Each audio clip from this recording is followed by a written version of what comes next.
దేవదేవుని మనం స్తుతించుకుందామండి. మరి కీర్తనలు పాడడానికి త్వరపడాలి. సహకరించాలి దయించి.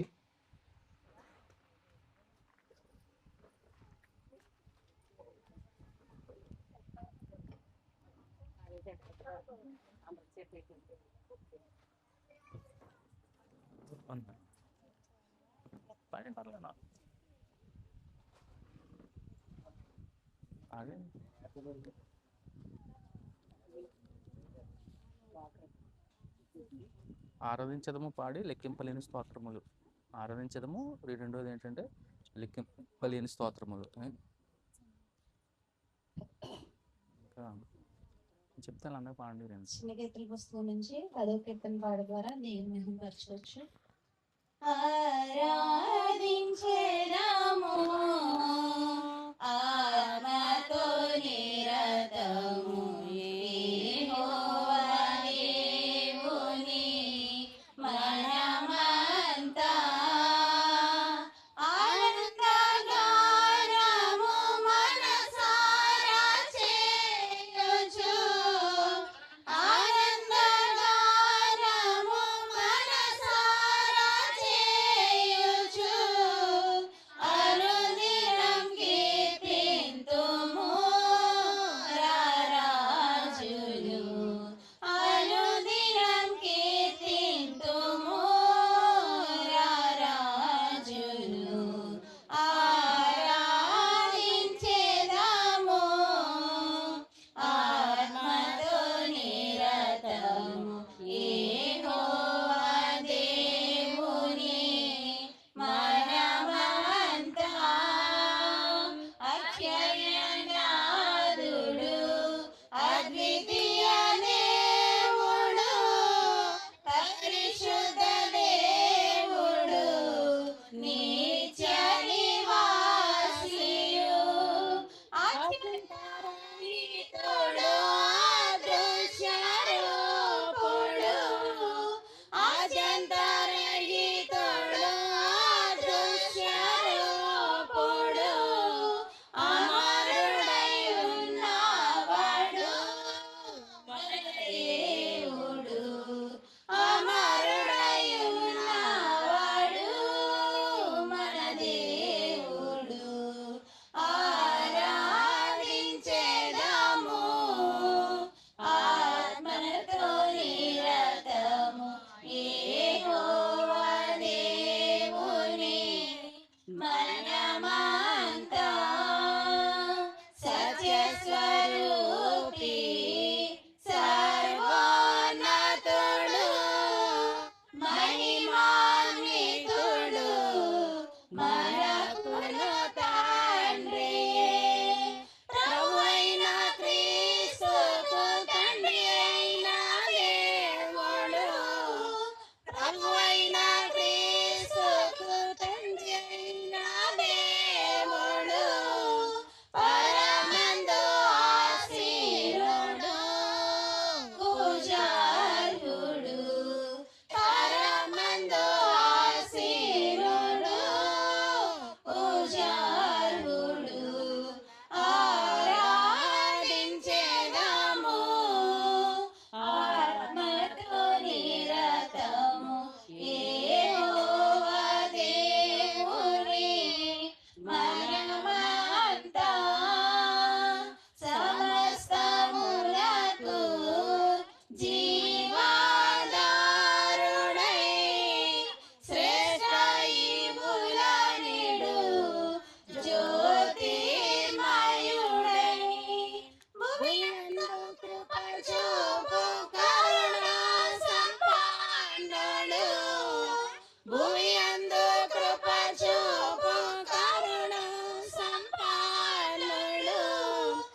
11 కీర్తన పాట.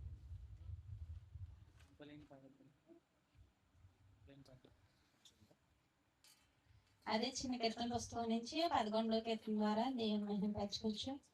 లెక్కింపలేని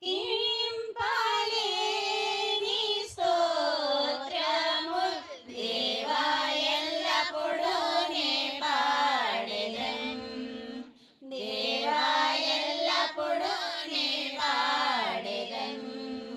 ఇంతవరకు నా బ్రతుకులో నీవు చేసిన మేలకై లెక్కింపలేని స్తోత్రములు దేవా ఎల్లప్పుడూ నే పాడెదన్. ఆకాశములు వాటి అందున సర్వాంబును భూమిలో కనబడునవన్నీ ప్రభువా నిన్నే కీర్తించును. లెక్కింపలేని స్తోత్రములు దేవా ఎల్లప్పుడూ నే పాడెదన్. దేవా ఎల్లప్పుడూ నే పాడెదన్. అడవిలో నివసించువన్నీ సూటి గాలిలో మంచును భూమిపై నున్నవన్నీ దేవా నిన్నే పొగడును. లెక్కింపలేని స్తోత్రములు దేవా ఎల్లప్పుడూ నే పాడెదన్. దేవా ఎల్లప్పుడూ నే పాడెదన్. నీటిలో నివసించు ప్రాణు ఈ భూమిలోని జీవరాశులు ఆకాశమున ఎగురునవన్నీ ప్రభువా నిన్నే కీర్తించును. లెక్కింపలేని స్తోత్రములు దేవా ఎల్లప్పుడూ నే పాడెదన్. దేవా ఎల్లప్పుడూ నే పాడెదన్.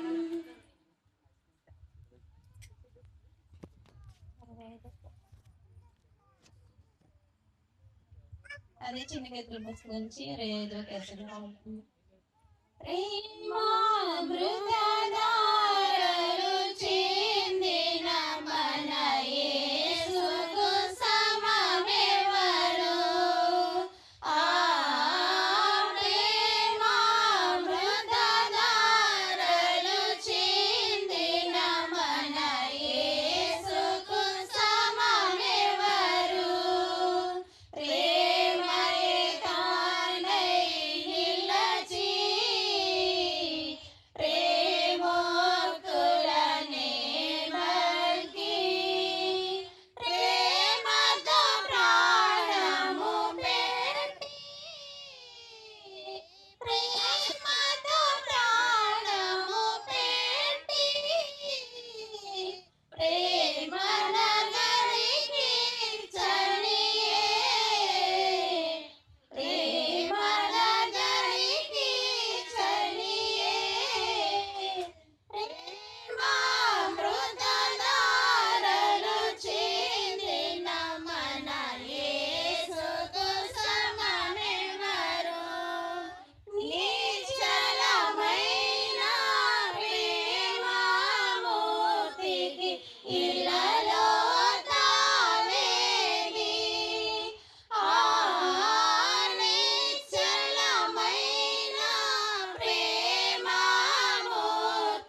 70 కీర్తన 70 71 పాట.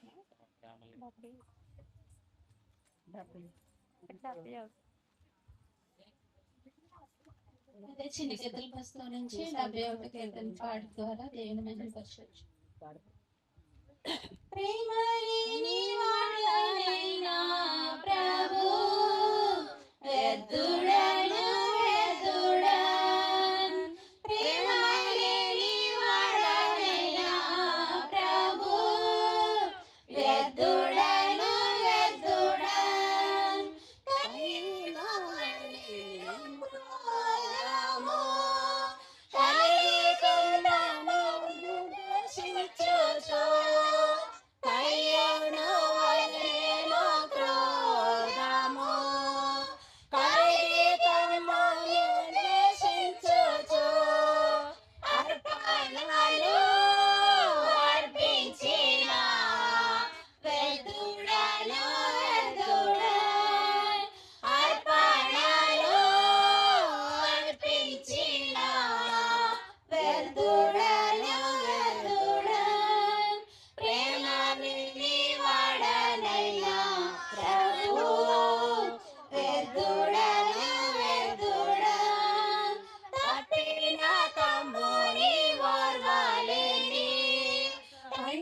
సంతోషము చూడలేని తప్పిన తమ్ముని వార్వాలేని తండ్రి సంతోషము చూడలేని అన్నవాలే నేనుండినా వెతుడను వెతుడన్.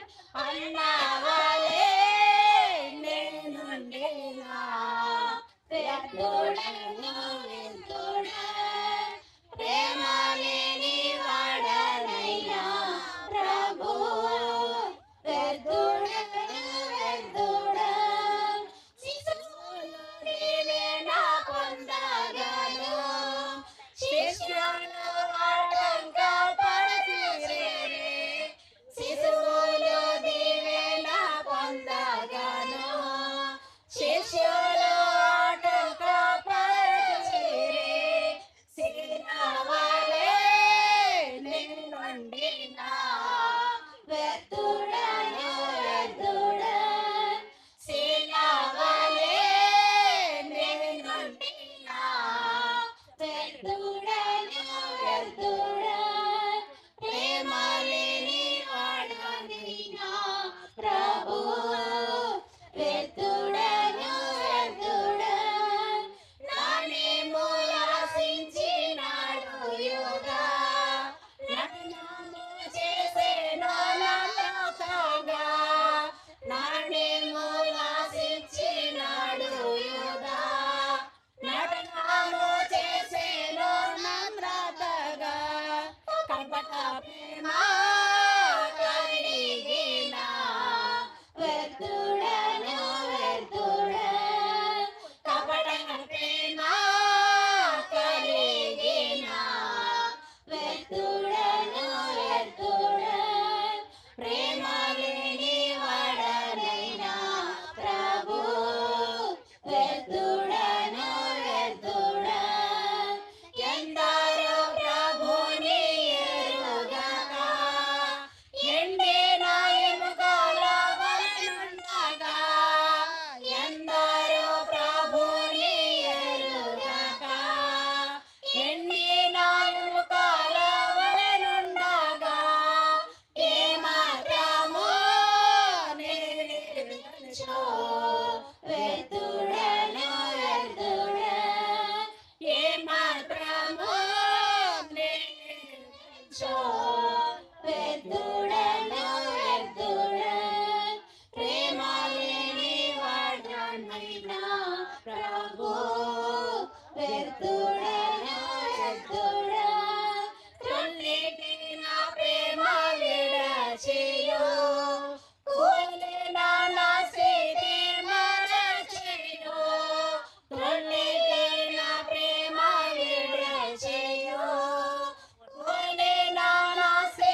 వరకు మరి కీర్తనలు పాడుకుని దేవదేవుని స్తుతించుకున్నామండి.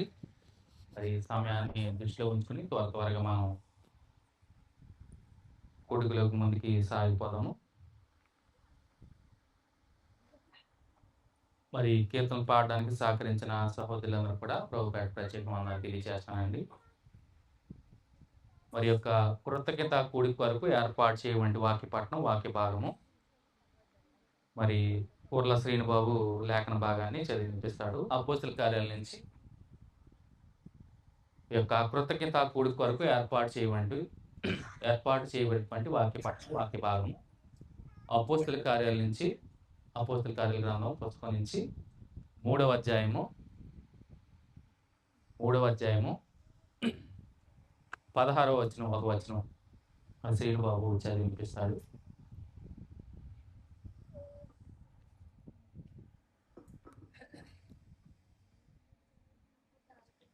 ఆయన నామమందలి విశ్వాసం మూలముగా ఆయన నామమే మీరు చూచి ఎరిగి ఉన్న వీనిని బలపరచును.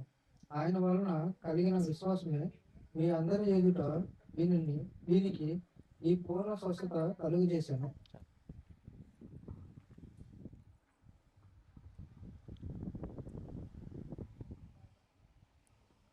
లేఖన భాగాన్ని చదివి వినిపించిన సహోదరుడు మరి శ్రీనుబాబుకి ప్రభుపేట ప్రత్యేక వందనాలు తెలియజేసుకుంటున్నానండి. లేఖన భాగాన్ని వివరించుకునే ముందు చిన్న ప్రార్థన చేసుకుని వాక్య భాగాలను ప్రవేశిద్దాం. ప్రార్థన చేసుకుందాం. పరిశుద్ధుడా పరమ తండ్రి, నీ ఘనమైన శ్రేష్టమైన అతి పరిశుద్ధమైన నామానికి స్తుతులు స్తోత్రాలు చెల్లించుకుంటున్నాం మా ప్రభువా. మరి ఈ కుడికిలో భాగంగా ముందుగా కీర్తనల పాట ద్వారా మిమ్మల్ని స్తుతించాం తండ్రి. మరి వాక్యం ద్వారా ఈ సమయంలో మీరు మాతో మాట్లాడి శ్రేష్టమైన సంగతులు తండ్రి మరి వివరించుండగా బోధించుండగా మీ యొక్క ఆత్మ సహాయాన్ని నడిపింపును మా అందరికి అనుగ్రహించి వినిచిన వారు కేవలం వినువారు మాత్రమే ఉండక వినగలిగే శక్తిని గ్రహించగలిగే మనస్సును వారికి అనుగ్రహించి విత్తబడేటువంటి యొక్క వాక్యం హృదయంలో లోతుగా విత్తబడి నాటబడి తద్వారా ఆత్మీయంగా ఫలించడానికి కృప చూపించండి. ప్రతి ఒక్కరూ హృదయాలు తెరిచి విని విడిచిపెట్టకుండా దాన్ని మరి గ్రహించగలిగే మనసును ప్రతి ఒక్కరికి అనుగ్రహించి నడిపించమని ఈ గుడికి ఆదరించి అంతవరకు మీరే తోడేయండి, నడిపించమని తద్వారా సమస్త ఘనత మహిమ ప్రభావం మీరే పొందుకోమని సమస్తాన్ని మీ చేతులుగా అప్పగించుకుంటూ ఈ ప్రార్థన పాసం చేసుకోండి. యేసుక్రీస్తు ప్రవర్తన ప్రార్థించి వేడుకుంటున్నాం మా ప్రియ పరలోక తండ్రి, ఆమేన్. ఎగిరిపోతున్నాయి. ముందుగా ఈ సమయాన్ని నాకు అనుగ్రహించండి. తండ్రి అయిన దేవునికి కుమారుడినటువంటి యేసుక్రీస్తు ప్రవర్తపేట మరి కూడి వచ్చిన ప్రతి ఒక్కరు కూడా నా శుభావందనాలు తెలియజేస్తానండి. ముందుగా మరి యొక్క కూడికి యొక్క ఉద్దేశం ప్రతి ఒక్కరూ మరి గమనించి తెలుసుకోవాలి. గడిచిన దినాల్లో మరి ప్రారంభం నుంచి మరి పుష్ప మరి గొంతు సంబంధించినటువంటి చిన్నపాటి సమస్యతో ఇబ్బంది పడుతూ, అంటే స్వరం కొంచెం ఇబ్బంది పడుతున్న తరుణంలో మరి డాక్టర్ దగ్గరికి వెళ్ళడం, చూపించుకోవడం, చిన్నపాటి సర్జరీని మరి అనేక దినాలు మరి ఆ గొంతు సంబంధించిన స్వరపేటికలో సమస్య అనమాట అదంతా. సో దాన్ని నిమిత్తం మరి చిన్నపాటి సర్జరీని మరి జరిగించుకుని విజయవంతంగా దేవాదేవుడు కృప చూపించి చక్కగా కోలుకుని మరి చక్కటి స్వరాన్ని అనుగ్రహించిన దేవదేవునికి కృతజ్ఞత చెల్లించడానికి మరి యొక్క కూడికిని మరి వారి కుటుంబం మరి తలపెట్టడం జరిగిందండి. మరి ఆ నిమిత్తం ప్రతి ఒక్కరు కూడా ఈ కూడికి యొక్క ముఖ్య ఉద్దేశాన్ని గమనించాలి.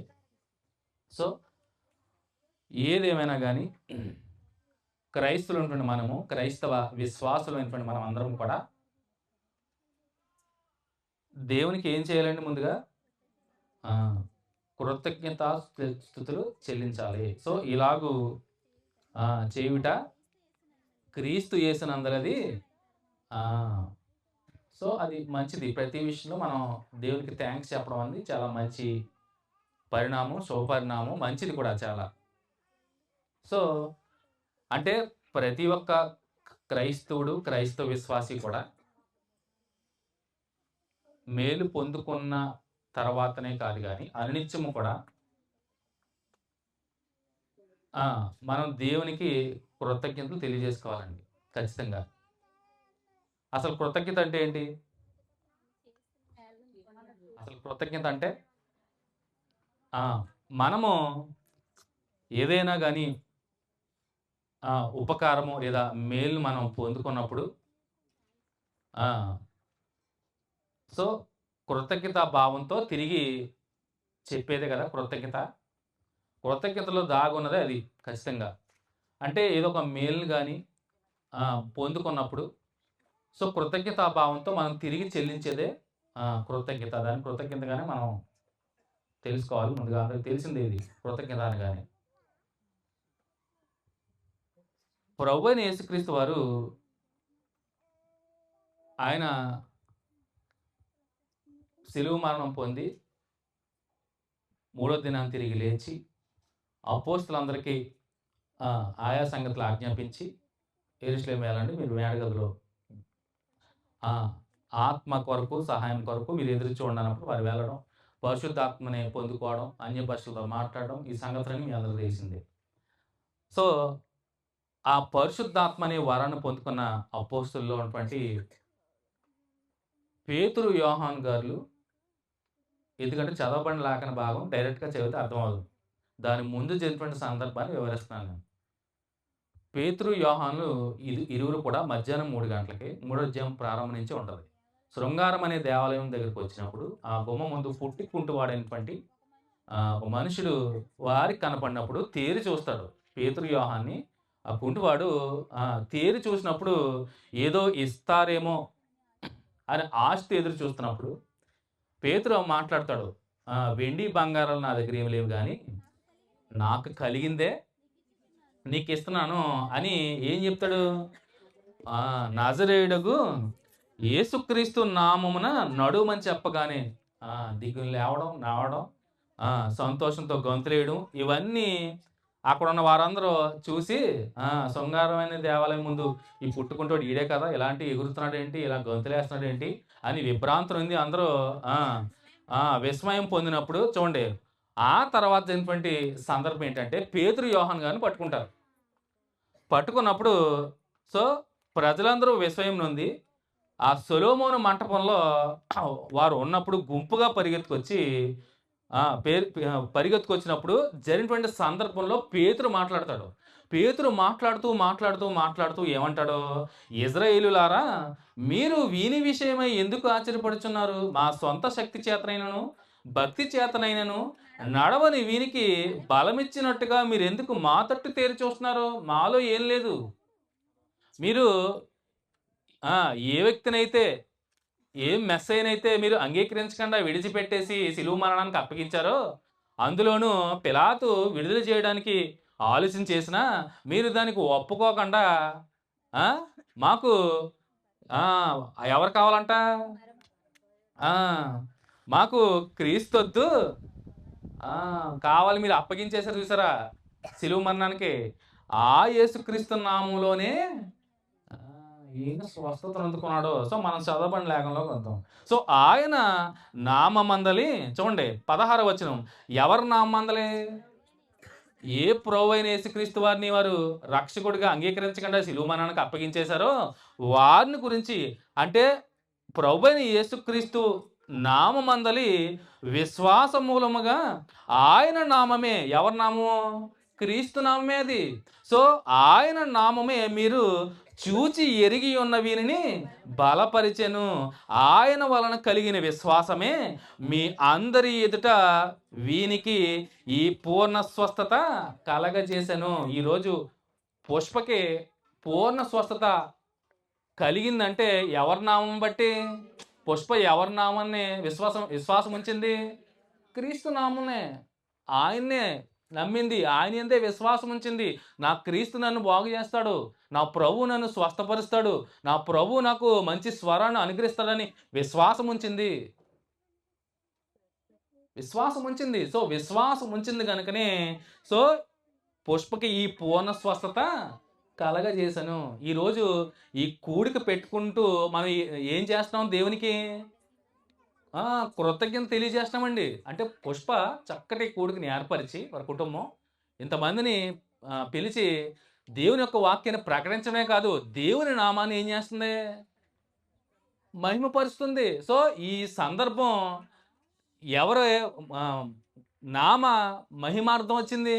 ఇప్పుడు పుష్పకి ఆ స్వరంలో ఉన్నటువంటి ఆ సమస్య రావడం, దాని నుంచి స్వస్థతను అందుకోవడం, ఆ స్వస్థతను అందుకోవడం ద్వారా ఈ కూడిక పెట్టుకోవడం, ఈ కూడిక ద్వారా ఎవరికి వెళ్తుంది అంతా? క్రీస్తు ద్వారా తండ్రి అయిన దేవునికి వెళ్తుంది. అద్భుతం కదా! అంటే క్రీస్తు నామంలోనే స్వస్థత ఉంది. సో, స్వస్థత అనగానే మనం భౌతిక సంబంధించిన స్వస్థత ప్రతి ఒక్కరికి, ఎందుకంటే ప్రభువైన యేసుక్రీస్తు వారిని మనం అందరం నమ్మి విశ్వాసం ఉంచిన ప్రతి ఒక్కరు కూడా వారికి ఏం కావాలన్నా ఆయన నామం పేరట అడిగితే అవన్నీ పొందుకుంటారు. అవన్నీ ఎప్పటి వరకు? ఈ భూమి మీద నువ్వు జీవించినంత కాలం వరకే. అంటే స్వస్థతలు, అద్భుతాలు ఇవన్నీ టెంపరరీ, శాశ్వతమైనవి కాదు. మరి ఏంటి శాశ్వతం?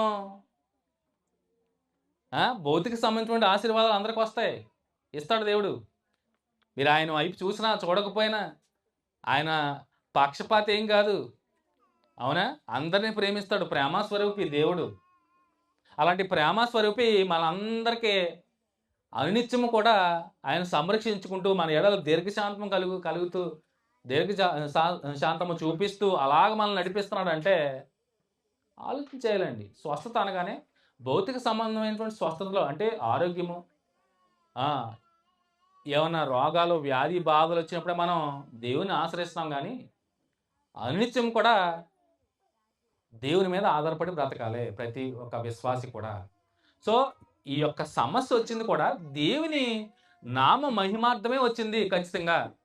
మీకు ఇంకా బాగా అర్థం అవ్వాలంటే ప్రభువైన యేసుక్రీస్తు వారు యోహాను సువార్తలో మీ అందరికీ తెలిసిందే 11వ అధ్యాయంలో లాజరు చనిపోక ముందు రోగి అవుతాడు, అవునా? వెంటనే హఠాత్తుగా ఏం మరణం అవడం లాజరు. రోగిగా ఉన్న టైంలో అద్భుతంగా మాట్లాడతారు ప్రభువైన యేసుక్రీస్తు వారు. చెప్తాడు, మీ సహోదరుడు రోగిగా ఉన్నాడని తెలియచేయగానే. చూడండి ఒకసారి ఆ సందర్భం. యోహాను సువార్త 11వ అధ్యాయంలో, యోహాను సువార్త అది ఎందు నిమిత్తం వచ్చిందంట చెప్తాడు. చూడండి ప్రభువైన యేసుక్రీస్తు వారు చాలా చక్కగా చూడండి 11వ అధ్యాయము యోహాను సువార్త చూడండి 3వ వచనం నుంచి చదువుకుంటే, అతని అక్క చెల్లెండ్రులు ఎవరో, లాజరు యొక్క అక్క చెల్లెండ్రులు, ప్రభువా ఇదిగో నీవు ప్రేమించేవాడు రోగి అయి ఉన్నాడని ఆయన వద్దకు వర్తమానం పంపిరి. యేసు అది విని, ఈ వ్యాధి మరణము కొరకు వచ్చినది కాదు కానీ దేవుని కుమారుడు దాని వలన మహిమపరచబడినట్లు దేవుని మహిమ కొరకు వచ్చినదనను. సో, మనకి అంటే క్రైస్తవ విశ్వాసులకి, క్రీస్తుని నమ్మిన వారికి వచ్చే ప్రతి సమస్య, ప్రతి భౌతిక సంబంధించిన రోగము కానీ ఏ విధమైనటువంటి సమస్తమైనటువంటి ఇబ్బందులు, ఇరుకులు, అనారోగ్యాలు, వ్యాధి బాధలు ఇవన్నీ ఎవరి నామ మహిమార్థం? ఆయన మహిమపరచుకోవడానికి. మనం ఏమి ఆలోచన చెయ్యం. అయ్యో దేవుడు నన్ను విడిచిపెట్టాడేమో, దేవుడు నన్ను వదిలేశాడేమో, దేవుడు నా వైపు చూడట్లేదేమో అనుకుంటాం. కానీ ఎందుకు? ఎంత మాత్రం కూడా ఆయన మిమ్మల్ని మర్చిపోడు, విడిచిపెట్టడు. సో, కృతజ్ఞత అనగానే మీకు ఇప్పటి వరకు అర్థమైందని అనుకుంటున్నాను. సో, కృతజ్ఞత ఎలా ఉందంట? అంచె దినాల్లో మనం ఎక్కడ ఉన్నామా? మనం చివరి దినాల్లో ఉన్నామా? అంచె దినాల్లోనే ఉన్నామా? సో, కృతజ్ఞతాభావం కలిగి ఉండాలి ప్రతి ఒక్క క్రైస్తవుడు, క్రైస్తవ విశ్వాసి కృతజ్ఞతాభావం కలిగి ఉండాలి. సో, ఎప్పుడో గుర్తుకొచ్చినప్పుడు దేవునికి థ్యాంక్స్ చెప్పడం కాదు, కానీ అనిత్యం ఎలవెలలా ప్రతిరోజు, ఎవ్రీ మినిట్, ఎవ్రీ సెకండ్, ప్రతిరోజు కూడా దేవునికి థ్యాంక్స్ చెప్పుకోవాలి మనం. కానీ అంచె దినాల్లో ఎలా ఉంటుందంట? సో, కృతజ్ఞత తెలుపుకున్నాం మనం క్రైస్తవులం కాబట్టి, క్రైస్తవ విశ్వాసం కాబట్టి చక్కటి కూడుకులు పెట్టుకుని దేవుని నామాన్ని ఘనపరుస్తూ, మహిమపరుస్తూ, ఆయనకు స్తుతులు చెల్లించుకుంటూ థ్యాంక్స్ చెప్పుకుంటున్నాం. చాలా సంతోషం ఇది. కానీ అంచె దినాల్లో భయంకరమైన స్థితిలో పౌలు చెప్తున్నాడు, అంచె దినాల్లో కలగబోయే సంగతిలో కడవరి దినాల్లో భయంకరమైనటువంటి స్థితి వస్తుందంట. పౌలు గారు తిమోతికి రాసిన పత్రికలోనే ఒకసారి చూద్దాం. అంచె దినాల్లో చూడండి, తిమోతికి రాసినటువంటి 2వ పత్రికలో చూడండి. ఒకసారి మనం ఈ విషయాల గురించి కూడా మనం ఆలోచన చేయాలి. ఎందుకంటే మనం ఉన్నదే చివరి దినాల్లో. సో ఆ చివరి దినాల్లో పరిస్థితి ఎలా ఉంటుందో పౌలు తెలియచేస్తూ చూడండి 3వ అధ్యాయంలో పౌలు తిమోతికి రాస్తూ 2వ పత్రికలో 3వ అధ్యాయంలో చూడండి అంచె దినముల్లో అంటే అంచె దినాలంటే చివరి దినాల్లో మనం ఆ దినాల్లోనే ఉన్నాం, చివరి దినాల్లోనే ఉన్నాం. సో అంచె దినముల్లో అపాయకరమైనటువంటి కాలములు వచ్చునని తెలుసుకొనుము. ఎలాగనగా మనుషులు, సో ఎలాగంటే చూడండి, మనుషులు స్వార్థప్రియులు. మనుషులు ఎలాంటి వారంట? స్వార్థప్రియులు. స్వార్థం అంటే చూడండి, కృతజ్ఞతలోనే ఉన్నాయి అన్ని. స్వార్థప్రియులు అంటే స్వార్థం ఉన్నాడు, కృతజ్ఞత తెలియచేయలేడు. స్వార్థం ప్రతి విషయంలోనూ స్వార్థమే. నేనే బాగుండాలి, నేనే అన్నిట్లోనూ ముందుండాలి, నేనే అన్ని విషయాల్లోనూ ఉండాలి అంటే స్వార్థమే అది. సో అంచె దినాల్లో మనుషులు ఎలా ఉంటారంట? స్వార్థప్రియులు, ధనాపేక్షకులు. సో ధనాపేక్షలు అంటే ధనాన్ని ప్రేమించేవారు. ఇంకా ఎంత వచ్చినా కానీ ఇంకా రాని రాని అంటారు, కానీ ఇది చాలు ఇంకొద్దు బాబు అనేవాళ్ళు ఉండరంట అంచె దినాల్లో. అంటే ధనాపేక్ష విపరీతంగా పెరిగిపోద్దంట. కానీ గ్రంథం ఏం చెప్తుంది? ధనాపేక్ష సకల విధములకు కీడుకి మూలము. అన్నిటికీ మూలం ధనమే. సో ఇంకేంటంట చూడండి, బెంకములాడు వారు అంటే గొప్పలకు వెళ్ళేవారు. ఇంకేమంటున్నాడు? అహంకారులు. సో అహంకార గర్వంతో వారు ఉంటారు. అలాగే దోషకులు. సో దూషించేవారు. వాళ్ళ పని ఇప్పుడు ఏంటంటే ఎదుటోడిని ఏ సందు దొరికితే ఆ సందుతో దూషించడము, అదే పనిగా పెట్టుకుని దూషిస్తూ ఉంటారు. దోషకులను, తల్లిదండ్రులకు అవిధేయులు. చూడండి, ప్రాముఖ్యంగా తల్లిదండ్రులకు అవిధేయులు. సో తల్లిదండ్రులకు అవిధేయులు అంటే విధేయత లేని వారు. అంటే కన్నా తల్లిదండ్రులను కూడా విడిచిపెట్టి, అంటే కృతజ్ఞత లేదు వాళ్ళకి. కన్న తల్లిదండ్రుల ఎడల బిడ్డలకు కృతజ్ఞత ఉండదండి? ఖచ్చితంగా ఉండాల్సిందే. కానీ అంచె దినాల్లో తల్లిదండ్రులను ప్రేమించాలంట పిల్లలు. కృతజ్ఞత భావమే ఉండదంట. అంటే తల్లిదండ్రులు కూడా ద్వేషిస్తారంట. చూస్తున్నాం, మనకి ఎన్ని కళ్ళ ముందు కనపట్లేదండి? ఆస్తుల కోసం తల్లిదండ్రులను చంపే బిడ్డలు లేరా? పేపర్లో చూస్తున్నాం రోజు, చూడలేదా? విపరీతమైనటువంటి అంటే అంచె దినాలు ఇవన్నీ జరుగుతాయని ఏనాడో పరిశుద్ధాత్మను రాయించాడు మన కొరకు. సో భయంకరం. ఈరోజు బిడ్డలు తల్లిదండ్రులని హీన స్థితిలో చూస్తున్నారు. అరే నా తల్లిదండ్రులు నన్ను కన్నారు, పెంచారు, నవమాసాలు పెంచారు, నా బాల్యదశ నుంచే వారు చేయి పట్టి నడిపించారు, నేను 1కి వెళ్ళినా 2కి వెళ్ళినా ప్రేమతోనే నవ్వుతోనే తుడిచారు, ఎత్తారు, గోరుముద్దలు తినిపించారు. కనీస జ్ఞానం లేకుండా, అంటే కృతజ్ఞత లేకుండా తల్లిదండ్రులు విడిచిపెట్టేస్తున్నారే, వాళ్ళని కొడుతున్నారు, దూషిస్తున్నారు, అవసరమైతే నడు రోడ్డు మీద వదిలేస్తున్నారు, లేదంటే అనాథాశ్రమంలోనూ వృద్ధాశ్రమంలోనూ వారిని విడిచిపెట్టి వచ్చేస్తున్నారే. కానీ భయంకరమైన స్థితిలో వృద్ధాప్యంలో కలిగినటువంటి తల్లిదండ్రుల్ని హీనంగా చూస్తున్నారంటే చూడండి, అంచె దినాల్లో ముందుగానే జరగబోయే అన్నీ కూడా చెప్పకనే చెప్పేశాడు. ఘోరమండి. తల్లిదండ్రులు ప్రేమించకపోవడం ఏంటి? తల్లిదండ్రులు కృతజ్ఞత తెలియజేయకపోవడం ఏంటి? అసలు నీ జీవితం వ్యర్థం. అసలు తల్లిదండ్రుల మీద ప్రేమ చూపించిన ఏ బిడ్డలు కూడా వారి జీవితం వ్యర్థం అసలు నన్ను అడిగితే. ప్రేమించాలి తల్లిదండ్రుల్ని. అరే నిన్ను కన్నారు, పెంచరు, ఇట్టే అనేస్తున్నారు ఈ రోజుల్లో పిల్లలు. మేము వెంటనే ఉంటాం అప్పుడప్పుడు. నాకు ఏమి ఇచ్చాడు మా నాన్న? నాకు ఏమీ లేదు. నాకు మా అమ్మ ఏమి ఇచ్చింది? ఏమీ ఇవ్వలేదు. ఇవన్నీ నాకు ఏమి ఇవ్వలేదంటే నీకు జన్మ ఇచ్చాడు చాలా. నువ్వు భూమి మీద బలాదురుగా తిరుగుతున్నావంటే వాళ్ళు పెట్టిన ఇదే కదా. అవునా? చక్కగా తిరుగుతున్నావంటే, అలా తిరుగుతున్నావంటే మీ అమ్మ నాన్నలు నిన్ను కన్నారు కదా. అది గుర్తుంచుకోవట్లేదు. నాకేమిచ్చింది మా నాన్న, నాకేమిచ్చింది మా అమ్మ అంటే కృతజ్ఞత లేనోళ్ళు నిజంగానే బిడ్డలే. అంటే అంచె దినాల్లో భయంకరమైన స్థితిలో ఉంటుంది. సో చూడండి, నేను అసలు పాయింట్కి వస్తాను. తల్లిదండ్రులకు అవిధేయులను చూడండి, అండర్లైన్ చేసుకోండి. మనకు కావాల్సింది ఇదే, కృతజ్ఞత లేనివారు. సో అంచె దినాల్లో కృతజ్ఞత అంటే కూడా లేని వారు ఉంటారంట. చూడండి, భయంకరమైన స్థితి. అంటే మనం అంచె దినాల్లోనే ఉన్నాం కనుక కృతజ్ఞత కలిగి ఉన్నామా అసలు? మేలు పొందుకున్నా కానీ తిరిగి కృతజ్ఞత తెలియజేయకుండా ఉంటున్నామంటే ఎంత ఘోరం. అంటే అంచె దినాల్లో కృతజ్ఞత భావం కలిగి ఉన్నవారు ఉండరంటండి. ఆలోచించేయండి, పరిశుద్ధాత్ముడు మాట్లాడుతున్నాడు. సో కృతజ్ఞత లేకపోవడం ఏంటి అసలు? దేవాతి దేవుడు ఇజ్రాయేల్ ప్రజల్ని ఎంత ప్రేమించాడు, ఎంత కృప చూపించాడు. వారు ఎన్ని చేసినా కానీ వారిని ఎంతో ప్రేమించి వారిని విడిపించాడు. నిజంగా బానిస బ్రతుకుల నుంచి విడిపించినా కానీ వారు ఏం చేశారు? కృతజ్ఞత భావం కలిగి ఉన్నారమ్మా? కృతజ్ఞత భావం కలిగి ఉంటే ఎలా ఉన్నా ఎన్నో మార్లు దేవుని చెయ్య విడిచిపెట్టారు. ఎన్నో మార్లు అనేక సందర్భాల్లో దేవుని చెయ్యి విడిచిపెట్టేశారు. సో అంచె దినాల్లో కృతజ్ఞతా భావం లేని వాళ్ళు ఉంటారు. సో అవిధేయులను, కృతజ్ఞత లేని వాళ్ళు ఉంటారు అలాంటి వారు. సో సూచనలండి. అంటే అంచె దినాల్లో సూచనలు ఎందుకు చెప్తున్నాడు? అంటే సూచన చెప్పాడంటే ఖచ్చితంగా ఇది వస్తదే ముందుగానే తెలియజేశాడు. ప్రభువైన యేసుక్రీస్తు వారు కూడా అంచె దినాల్లో అంటే అంచె దినాలంటే ఈ మన కోసం ఇచ్చినటువంటి ఈ భూమి అంతా కూడా అంటే సృష్టి అంతా కూడా అంతరించిపోద్ది, నశించిపోద్ది. ఆ టైంలోనే ఈ అంచె దినాల్లో జరగబోయే సంగతులన్నీ ప్రభువైన యేసుక్రీస్తు వారు చాలా సందర్భాలు చెప్పారు. ఏం చెప్పారు? రాజ్యం మీదకి రాజ్యము, జనం మీదకి జనము, భూకంపాలు, కరువులు, పంచిపోతాలు మిక్రమైనటువంటి వేండ్రంతో గతించిపోతాయి. చంద్రుడు ఎర్రగా రక్తవరంలోకి వెళ్ళిపోతాడు. ఇవన్నీ సూచనలు కదా. ప్రభువైన యేసుక్రీస్తు వారు ఎప్పుడో చెప్పేశారు. జరగట్లేదమ్మా, యుద్ధాలు జరగట్లేదా? మన కళ్ళ ముందే కనపడుతున్నాయి యుద్ధాలు. సో అంచె దినాల్లో ఉన్నాము, మనం గ్రహించాలి. సో అందుని బట్టి అంచె దినాల్లో కృతజ్ఞత లేని వారు అంటే సూచనలు ఇచ్చేశారు ముందుగానే దేవాదేవుడు. ఈ సూచనల ప్రకారము అంటే కృతజ్ఞత లేదు, కృతజ్ఞత ఉండదు.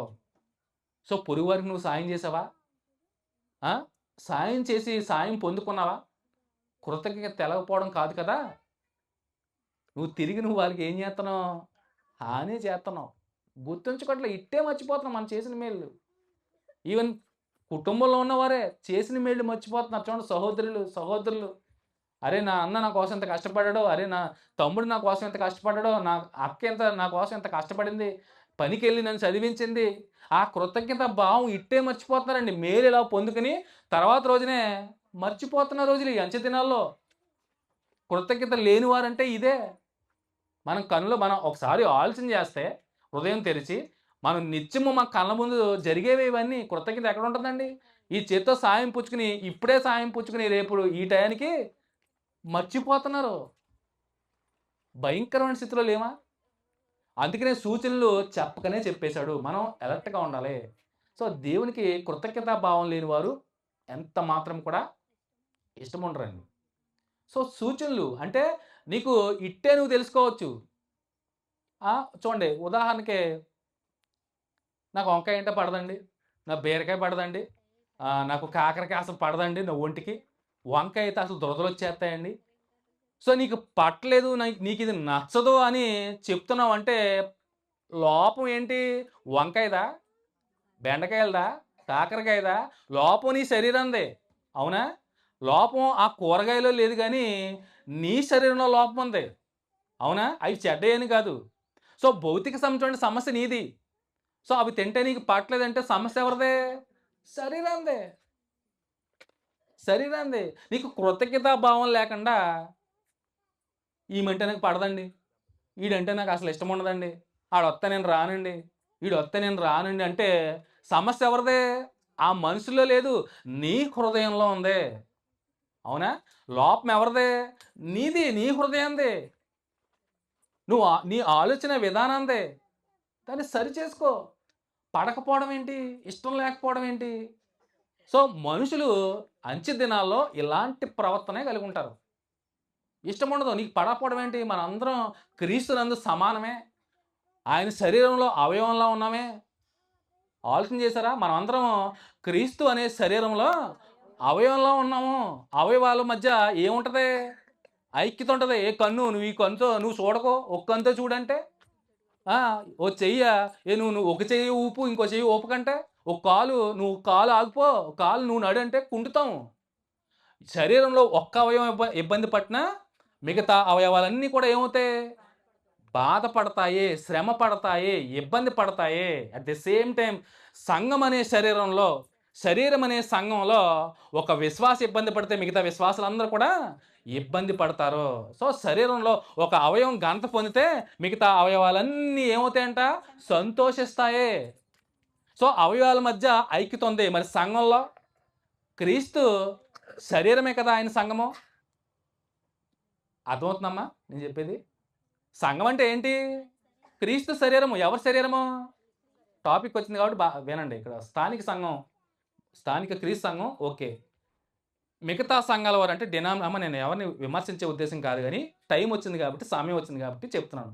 మీ నోటితో మీరే ఒప్పుకుంటారు. సో సంఘం ఎవరిదే చెప్పాలి. స్థానిక సంఘం కాదు కానీ ఇక్కడ చాలామంది కొంతమంది ఉన్నారు. సంఘం ఎవరిదే చెప్పాలి. సంఘము క్రీస్తుది. అవునా? సంఘము క్రీస్తుది. సంఘమే ఎవరి శరీరము? ఇప్పుడు సంఘానికి శిరస్సు ఎవరు? ఎఫెసీ పత్రికలో క్రీస్తేనా? సంఘానికి శిరస్సు క్రీస్తు అయినప్పుడు సంఘము ఎవరి శరీరము? క్రీస్తు శరీరం అది. అవునా? ఇప్పుడు శిరస్సు క్రీస్తే నువ్వు శరీరాన్ని ఏం చేస్తున్నావు? మారుస్తున్నావా లేదా? అంటే ఒకటే ఉంది, శిరస్సు ఒకటే, శరీరం ఒకటే, అంటే సంఘం ఒకటే. ఈ లోకంలో దాదాపు 60,000 సంఘాలు ఉన్నాయంటే, డినామినేషన్ సంఘాలు ఉన్నాయంటే, అంటే అపవాదిగాడు ఎంత ఘోరంగా విశ్వాసం తప్పుతో పట్టిస్తున్నాడంటే వాడికి ఇష్టం. అంటే దేవుని చూపిన మార్గంలోను ఆయన నుండి స్థలంలోనూ నిన్ను వెళ్ళకుండా అడ్డుపడేదే వాడు. నువ్వు ప్రభువుని ఎరుగుతున్నావు కానీ ఆయన శరీరాన్ని గుర్తించలేకపోతున్నావు. నువ్వు అన్ని శరీరాలు ఆయనయే అనుకుంటున్నావు. నువ్వు గుర్తుపెట్టుకోండి. సంఘానికి శిరస్సు క్రీస్తు అయినప్పుడు సంఘానికి శిరస్సు క్రీస్తు అయినప్పుడు ఆ శరీరం ఎవరిదే? క్రీస్తుదే. కానీ నువ్వు ఏ శరీరంలో పాలి భాగస్థుడు అవుతున్నావో? శరీరాలు మారుస్తున్నారు. గుర్తుపెట్టుకోండి. సంఘము ఆయన శరీరము. సో ఆ సంఘమే క్రీస్తు. ఆ సంఘానికి శిరస్సు క్రీస్తే. సో శరీరం ఒకటే. అవునా? శరీరం ఒకటే. ఎవరి శరీరము? క్రీస్తు శరీరమే. శరీరం ఒకటే అయినప్పుడు సంఘమే ఏమై ఉండాలి? ఒకటే. సంఘం ఒకటే.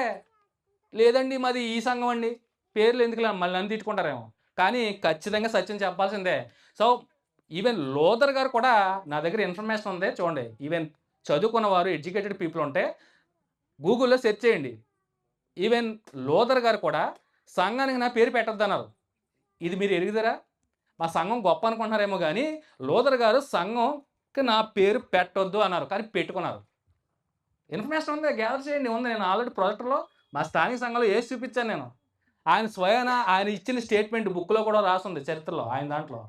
ఎందుకంటే నేను కాదు సంఘం కొరకు ప్రాణం పెట్టింది, నేను కాదు రక్తాన్ని దారపోసింది, నేను కాదు సంఘం కొరకు మానించిందని స్టేట్మెంట్ ఇచ్చాడు. క్రీస్తే బలైంది, నేను కాదు. నేనేమి సంఘం కొరకు ప్రాణం పెట్టలేదు, క్రీస్తు.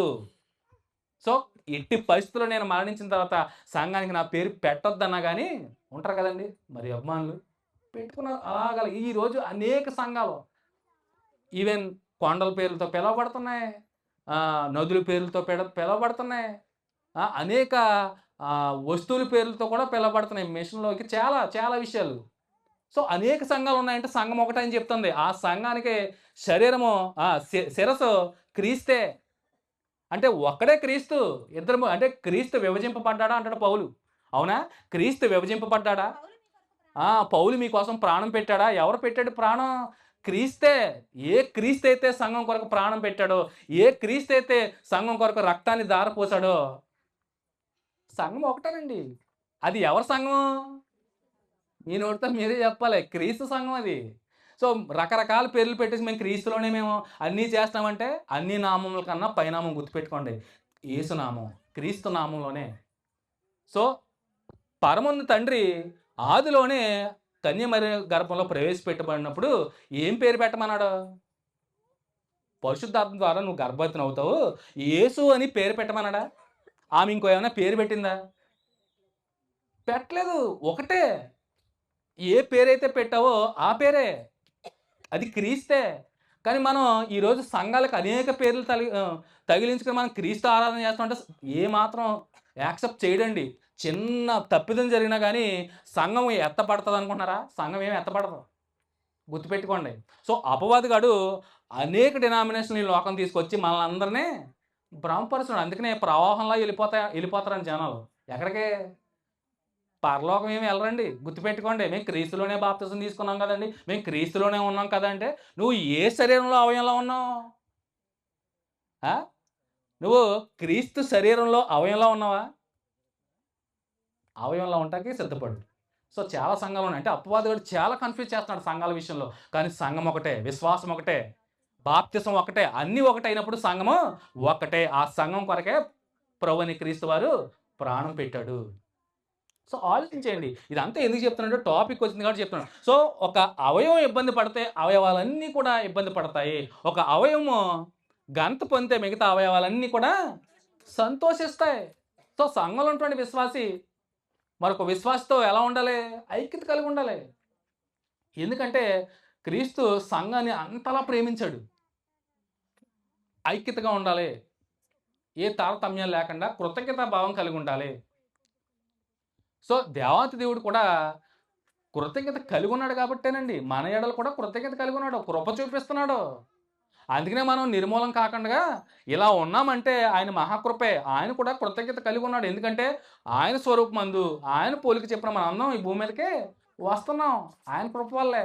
అలాంటి ఆయన రసింపజేయాలనే ఉద్దేశం ఉన్నవాడు మనల్ని ఎందుకు రప్పిస్తాడు? అవునా? మనల్ని నశింపచేయాలి, నరకంలో పడేయాలనుకున్నవాడు మనల్ని అసలు ఈ భూమి మీదకే తీసుకురాడు కదా. ఎందుకంటే నేను ప్రేమిస్తున్నాడో, నేను ఎన్నుకుంటున్నాడో.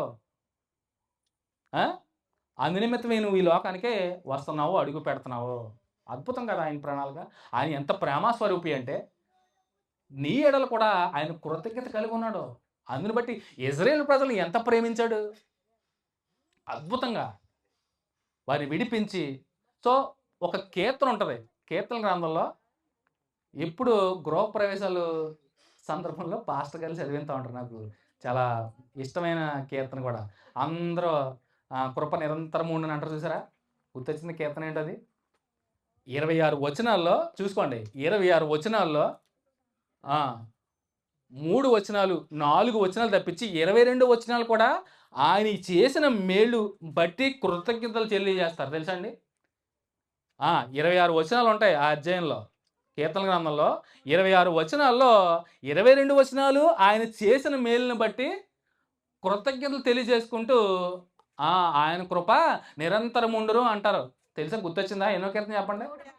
136. చూడండి, ఇజ్రాయేల్ ప్రజలకి దేవాదేవుడు చేసిన మేలుని బట్టి వారు ఏం చేస్తారో చూడండి.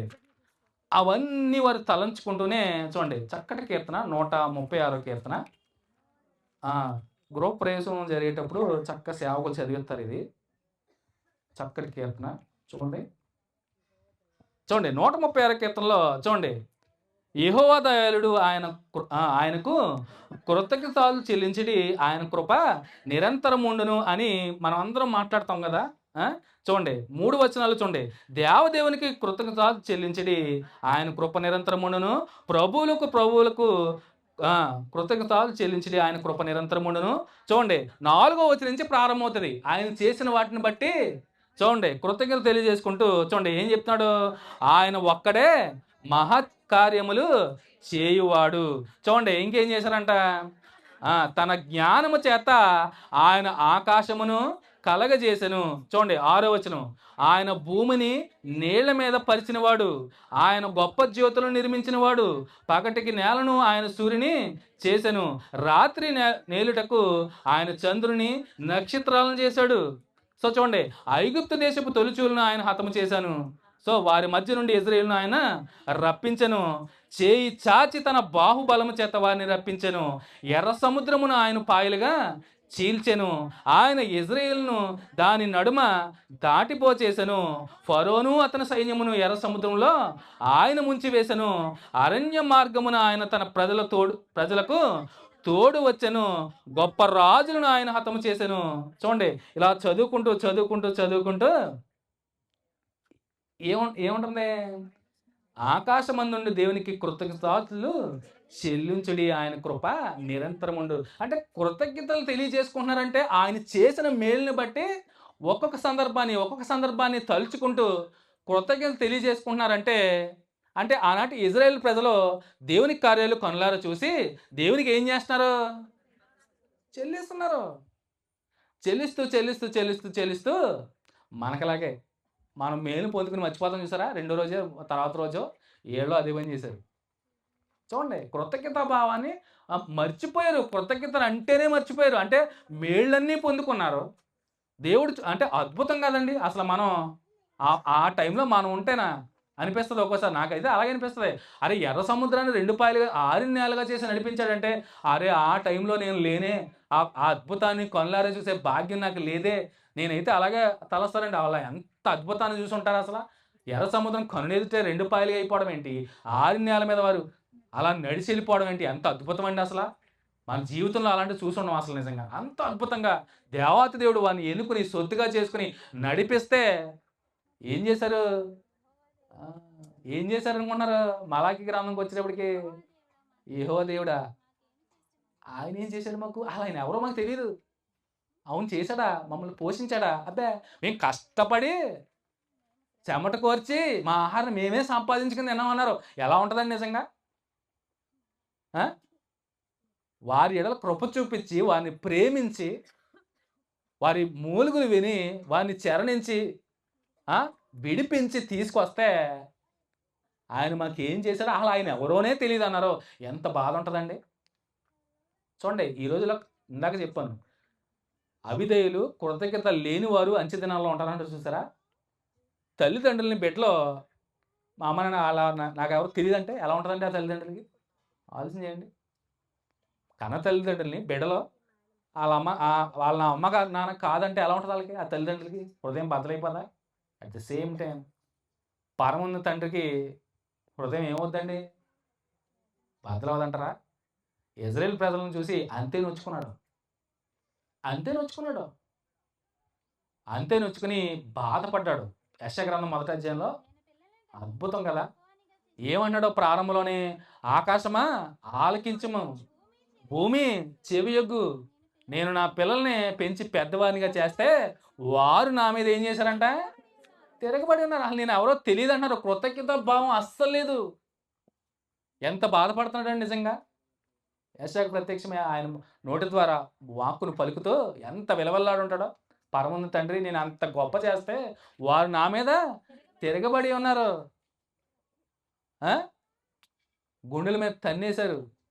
మనం కూడా అంటా ఉంటాం తల్లిదండ్రులు కూడా, నేను ఆడిని ఎంత గొప్పవాడిని చేశానురా, ఆడు నా గుండెల మీద తన్నేసి వెళ్ళిపోయాడు. ఆ! మా అమ్మాయిని నేను ఎంత గారాబంగా పెంచుకున్నానో, నా గుండెల మీద తన్నేసి వెళ్ళిపోయిందనే మాటలు వినపడతా ఉంటాయి. సో, పరమంత తండ్రి కూడా ఎంత విలవిల్లాడిపోయి ఉంటాడు. ఆ! అందుకనే మలాకి గ్రంథం నుంచి మత్తయి సువార్త వరకు మధ్య కాలము 430 సంవత్సరాలు సైలెంట్ పీరియడ్ నడిచింది. అంటే దేవాతి దేవుడు అలా ఉండిపోయాడు. అంటే ఒక రకంగా చెప్పాలంటే మనకు కూడా ఒకసారి షాక్‌లో ఉండిపోయి మనం అలా ఉండిపోతాం చూసారా? తండ్రైన దేవుడు కూడా మలాకి అంటే పాత నిబంధన చివరి పుస్తకం మలాకి గ్రంథంలో ఆగిపోయాడు. సైలెంట్ పీరియడ్ నడిచింది. అంటే 430 సంవత్సరాలు. అంటే మత్తయి సువార్తలో బాప్తిసం ఇచ్చి యోహాను గారు వచ్చేంత వరకు కూడా ఆయన సైలెంట్‌గానే ఉన్నాడు. నిశ్శబ్ద కాలం అంటారు దాన్ని. మలాకి నుంచి మత్తయి వరకు ఉన్న మధ్య కాలాన్ని నిశ్శబ్ద కాలం అంటారు. సైలెంట్ పీరియడ్ అంటారు. సో, 430 సంవత్సరాలు అసలు ఏమి కానీ జ్ఞాపకం చేసుకున్నాడు. అవునా? ఎవరి నిమిత్తం? మన నిమిత్తమే. మనల్ని జ్ఞాపకం చేసుకున్నాడు. ఆయన మర్చిపోడండి. మనం అనుకుంటాం దేవుడు నన్ను మర్చిపోయాడు అనుకుంటాం. ఆయన మర్చిపోడు. సో, 430 సంవత్సరాల తర్వాత మనల్ని జ్ఞాపకం చేసుకున్నాడు గనుకనే ఆయన అద్వితీయ కుమారుని ఈ లోకానికి పంపించడానికి ముందే ఆయన మార్గాన్ని ఏం చేశాడు? బాప్తిస్మ యోహాను ద్వారా సరళం చేశాడు. డిఫరెన్స్ యోహాను గారికి ప్రభువైన యేసుక్రీస్తు వారికి 6 నెలల డిఫరెన్స్. ఎలిజబెత్ జకర్యాలకి గర్భంలో వచ్చినటువంటి ఎవరు? యోహాను గారే. మీ అందరికి తెలిసిన సన్నివేశం సందర్భం ఇది. వందనవచనం చేయగానే గర్భంలో శిశువు గొంతులేసే సందర్భం గుర్తొచ్చిందా? మరియ వెళ్తుంది ఎలిజబెత్ని పలకరించడానికి.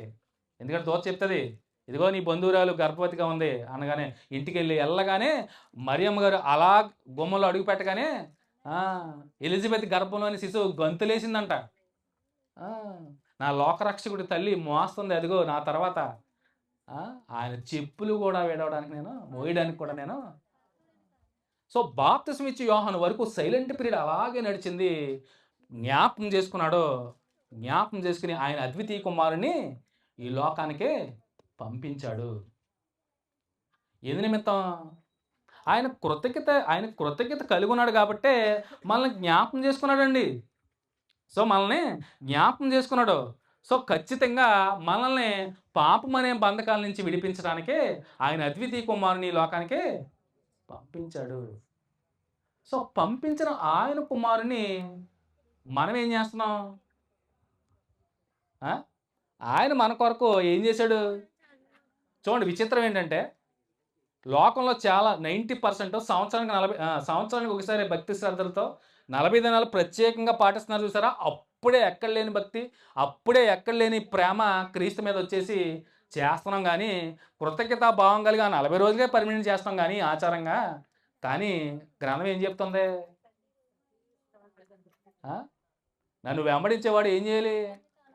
తను తాను ఉపేక్షించుకుని ప్రతిరోజు కూడా సిలువ ఎత్తుకోవాలి. కానీ మనం ఏం చేస్తున్నాం?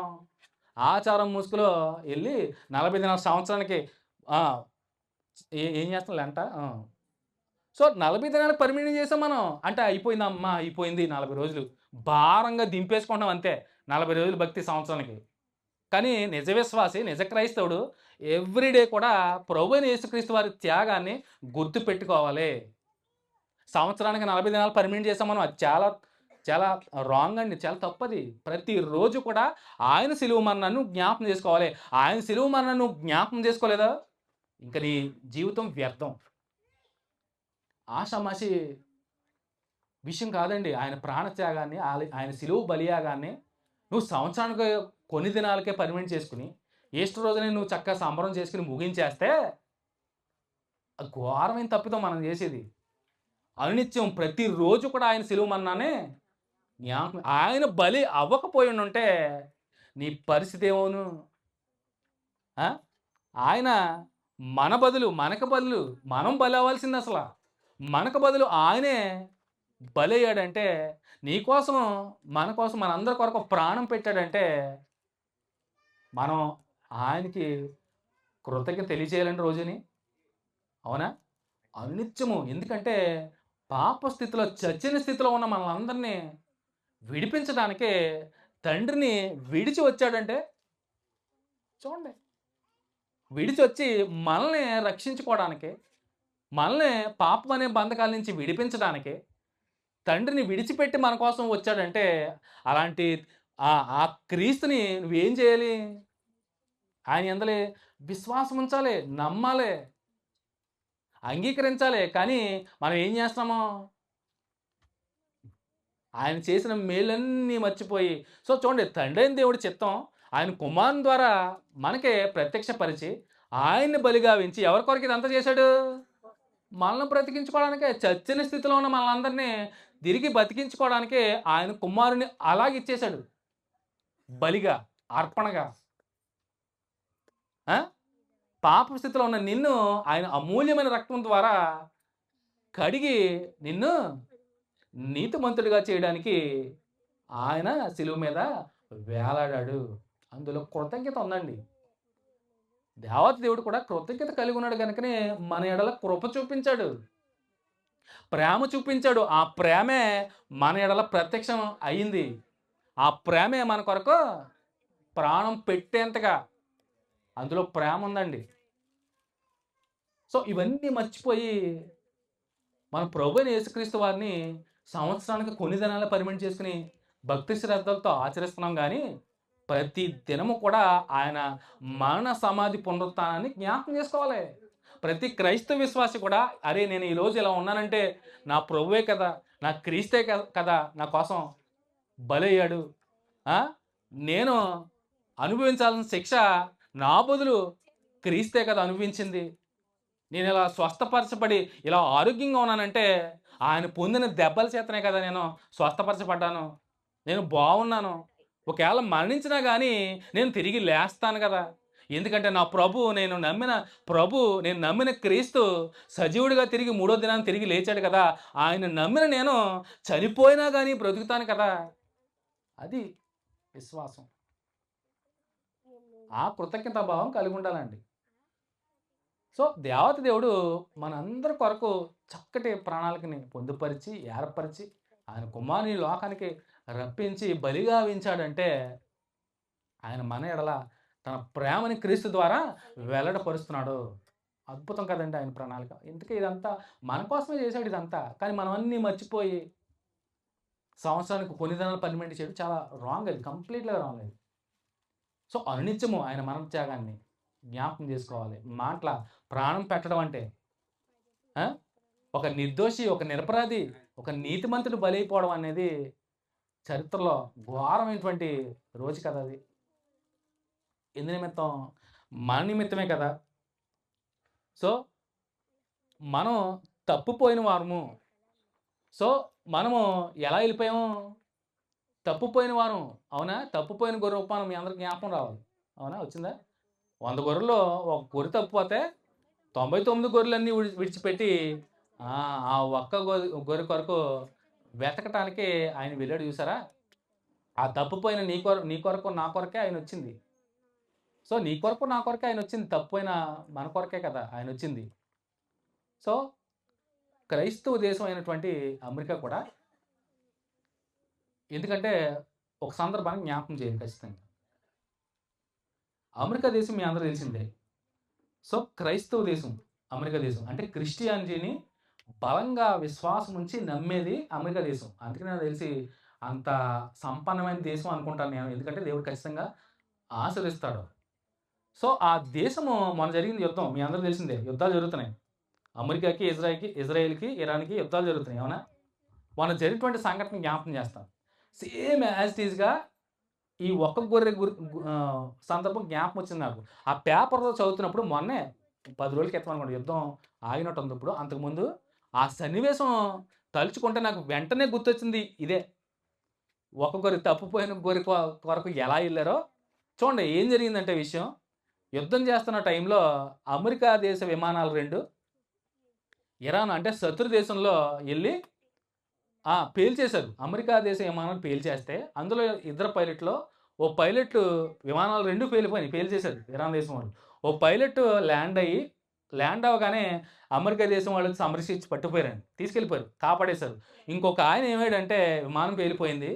ఇరాన్ అంటే శత్రు దేశంలో దిగిపోయాడు. దిగిపోగానే ఆచూకీ గల్లంతయింది. చూడండి. గల్లంతయినప్పుడు ఎక్కడో కొండ మీద దిగారంట. 7,000 కిలోమీటర్ల 7,000 మీటర్ల ఎత్తైన కొండ మీద పారాషూట్ సాయంతో దిగినప్పుడు చూడండి. అమెరికా దేశం ఏం చేసింది తెలుసా? ఒక్కడే కదా పోతే పోయాడని వదిలిపెట్టలేదు తెలుసండి. అద్భుతం. చాలా సంచలనమైంది. సో, సోషల్ మీడియాలో కూడా యూట్యూబ్‌లో కూడా వార్త ఈవెన్ న్యూస్‌లో కూడా హల్చల్ చేసింది ఆ న్యూస్. అమెరికా దేశం ఏం చేసింది తెలుసండి? ఆ ఒక్కడి కొరకు మొత్తం అమెరికా దేశంలో ఉంటున్న విమానాలన్నీ జల్లిడి పట్టాయంట. తెలుసండి? మొత్తం సైన్యమే మొత్తం వచ్చేసిందంట. సైన్యం వచ్చింది. మొత్తం యుద్ధ విమానాలన్నీ జల్లిడి పడుతున్నాయి. తిరుగుతున్నాయంట ఆ దేశంలో ప్రాణాలకు తెగించి. ఎందుకంటే వాడు ప్రాణాలకు తెగించి ఒక్కడి కొరకు $40,000 ఖర్చు పెట్టిందంట. చూడండి. పోతే పోయాడు. మనం వెళ్తే మొత్తం అందరూ పోతామని అనుకోలే. ఆ తప్పిపోయిన ఒక్కడి కొరకు మొత్తం దేశం కదిలొచ్చిందంటే చివరికి విజయవంతంగా ఆయన్ని చాకచక్యంగా తీసుకొని అలా వెళ్ళిపోయారు అమెరికా తీసుకొని. అద్భుతం కదండి నిజంగా. వెంటనే నాకు గుర్తొచ్చింది ఈ సన్నివేశమే. అందుకనే అమెరికా బైబిల్‌ని ఫాలో అవుతది. తెలుసండి? అందుకనే అమెరికా క్రైస్తవ దేశంగా పిలువబడతది. సో, వారు ముద్రించినటువంటి నోటు మీ అందరికి తెలుసా? చూసారా ఎప్పుడైనా డాలరు? డాలర్ చూసారా? నా జేబులో ఉంటది. చూడండి. అయిపోయిన తర్వాత చూపిస్తాను. డాలర్ మీద ఆహ్, వి ట్రస్ట్ ఇన్ గాడ్ అని ఉంటది తెలుసా? చూసారా ఎప్పుడైనా ఎవరైనా డాలరు? చూడలేదా? డాలర్ మీద అందుకనే వారు సంపన్నమైనటువంటి దేశంగాను, దేవుడిని మేము నమ్ముతామని రాసుకున్నారు దీని మీద. నేను చూడలేదు. నా పర్స్‌లో ఉంటది ఇప్పుడు ఇది. సో, దీని మీద ఏమని రాసుంటదంటే ఇన్ గాడ్ వి ట్రస్ట్ అని ఉంటది. తెలుసా అండి? డాలర్ మీద ఇప్పటికి ఏం మారవు ఈ కాగితాలు.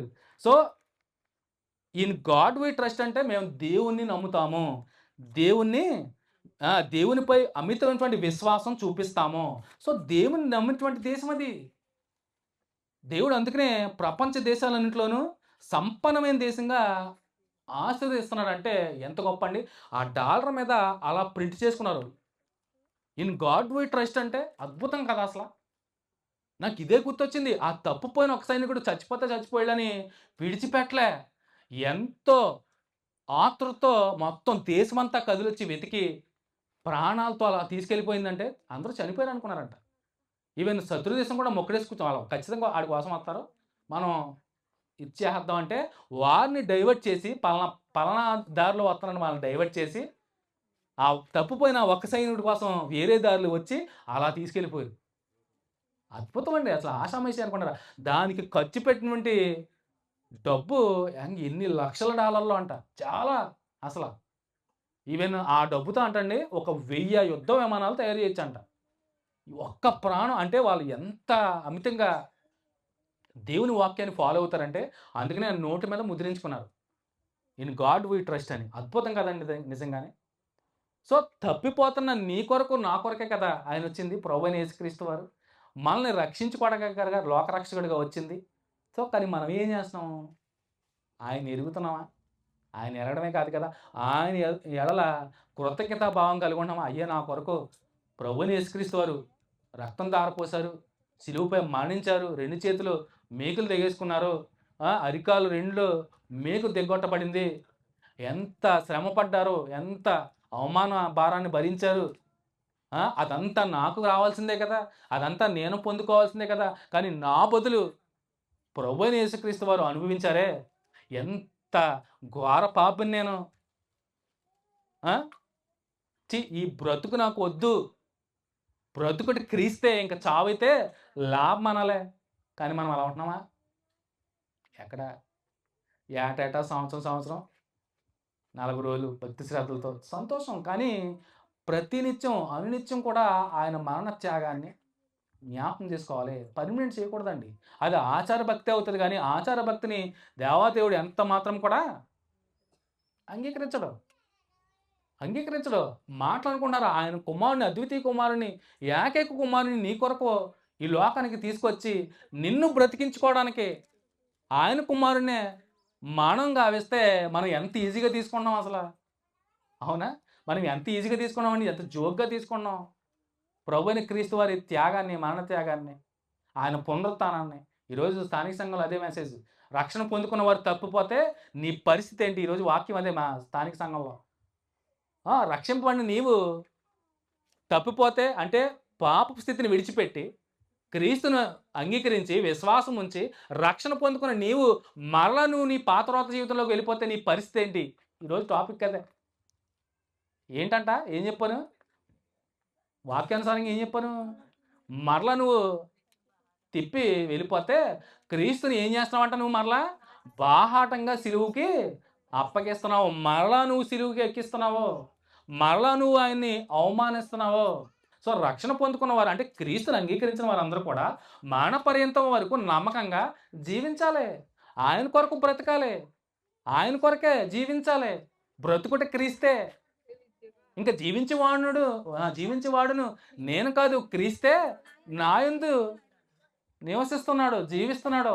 నేను ఎప్పుడో నా పాపాల నిమిత్తం మరణించానే, క్రీస్తే కదా నాలో ఉంది, ఆయనే కదా నాలో జీవిస్తుంది అని ఎంతమంది అనుకుంటున్నారండి? నిజంగా అలా అనుకుంటలేదు. లోకంతోనే కలిసిపోతున్నాం మనం. అంటే అపవాదిగాడు మనకి ఎరేసేది ఏంటి? లోకమే. అది కూడా చెప్పాను ఉదాహరణగా. శరీరాశ, నేత్రాశ, జీవపుడంబాలనే ఎరేస్తాడు మనకి. సో వాటిని వెరేసి వాడి వైపు మనల్ని తిప్పుకుంటున్నాడు. ఈ లోక ఆశల్లో మనం దేవుణ్ణి మర్చిపోతున్నాము. మర్చిపోవడమే కాదు, కృతజ్ఞత కలిగి ఉండట్లేదు. ఇజ్రాయేల్ ప్రజలు కూడా అన్ని మేళ్ళు చూసి ఇట్టే మర్చిపోయారంటే చూడండి ఎంత ఘోరం అసలు, ఎంత ఘోరం. సో ఒక తండ్రి అంటే పరమందు తండ్రి ఆయన కుమారుడు కళ్ళెదుటే రక్తం ఓడుతుంటే, దెబ్బలు తింటే, ముఖం మీద ఉమ్మేయించుకుంటే, పిడిగుద్దులు గుద్దుతూ ఉంటే పరమందు తండ్రి ఎంత విలవిల్లాడుంటాడో. ఇదంతా దేని కొరకు? నీ కొరకు నా కొరకే కదా ఇదంతా చేసింది. ఆయన సిలువ బలియాగం నీ కొరకు నా కొరకే కదా.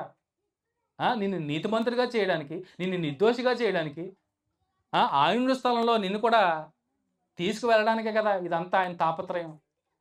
ఆయన కుమారుని నీ కోసం అలా ఇచ్చేశాడంటే మనం ఇవన్నీ మర్చిపోయి లోకం వెంబడే పరిగెడుతున్నామంటే ఆయన సిలువ మరణ త్యాగాన్ని మనం ఎంత అవమానపరుస్తున్నాం. నిజంగా ఎంత అవమానపరుస్తున్నామండి. కృతజ్ఞతా భావం కలిగి ఉండాలండి ఖచ్చితంగా. సో అది మర్చిపోయి మనం లోకాన్నే మనం స్నేహిస్తే ఈ లోక స్నేహం దేవునితో వైరము. గుర్తుపెట్టుకోండి. సో ఆషామాషిగా దేవుడు గొప్ప ప్రణాళిక మన ఎడల పొందుపరిచాడు. మనల్ని తిరిగి బ్రతికించుకోవడానికి. సో భౌతిక సంబంధించినటువంటి స్వస్థతలో, అద్భుతాలు ఎంతవరకు? ఇప్పుడు రోగం వచ్చిందా? దేవుడు స్వస్థపరుస్తాడు. అది ఎంతవరకు? టెంపరరీ. నువ్వు భూమి మీద బతుకున్నంత వరకే. ఆ తర్వాత సో స్వస్థత దేనికి కావాలి? ఆత్మీయంగా ఆలోచన చేస్తే శరీరానికా నీ ఆత్మగా స్వస్థత? ఆత్మకు కావాలి. శరీరానికి స్వస్థత టెంపరరీ. ప్రార్థన చేస్తావా? విశ్వాసం ఉంచుతావా? ప్రభువుకి నేను ప్రార్థన చేశాను, ఖచ్చితంగా విశ్వాసం ఉంచాను, నాకు ఇది నయం అవుతుంది అంటావా? నయం అవుద్ది. కానీ అది ఎంతవరకు? నువ్వు బ్రతుకున్నంత వరకే. సపోజు నాకు ఏదో రోగం వచ్చింది అనుకోండి, విశ్వాసంతో ఉపవాసం ప్రార్థన చేసుకున్నా తగ్గుతుంది. ఎందుకంటే విశ్వాసం ఉంచాను, నా ప్రభు ఖచ్చితంగా నయం చేస్తాడు. నాకు నయమైంది. కానీ అది ఎంతవరకు?